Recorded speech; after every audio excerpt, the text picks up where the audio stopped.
Alors, je suis avec le docteur Catherine Lebert, hein, qui est gastro-entérologue au CHU de Nantes et qui vient d'assister à une session. Alors, une session où il y avait pas mal d'informations. Catherine Lebert, qu'est-ce que vous retenez finalement comme recommandation, comme information pour les patients notamment?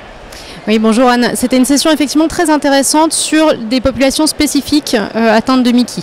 Alors la première chose, c'était des données sur grossesse et l'utilisation du Stequinumab et de Vedolizumab, donc le Stelara et l'Antivio. Des données très rassurantes, on en avait déjà des données comme ça, mais là c'était des données de pharmacocinétique, c'est-à-dire qu'on dose les taux de médicaments à la fois chez la mère et puis chez l'enfant.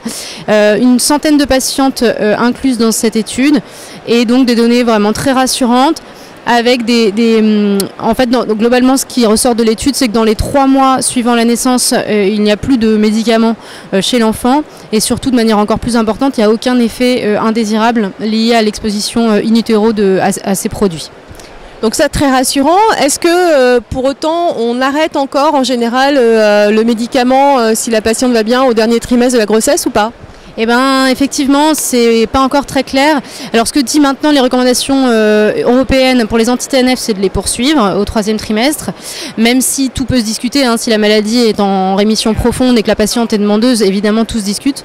Après, pour ce qui est de l'ustekinumab et du vedolizumab, on n'a pas encore beaucoup de données. Encore une fois, les données présentées dans cette étude sont très rassurantes.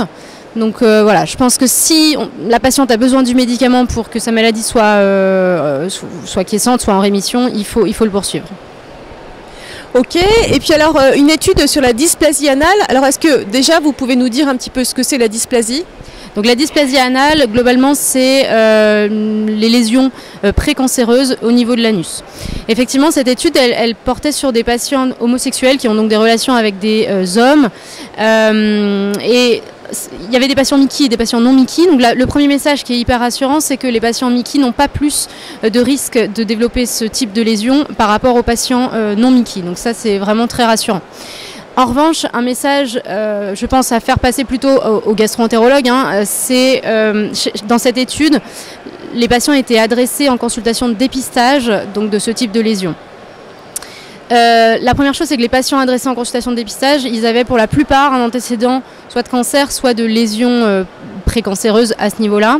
Donc c'est eux qui étaient orientés préférentiellement en consultation de dépistage. Et la deuxième information importante de cette étude, c'est que seulement 20% des patients adressés en consultation de dépistage étaient adressés par leur gastro-entérologue.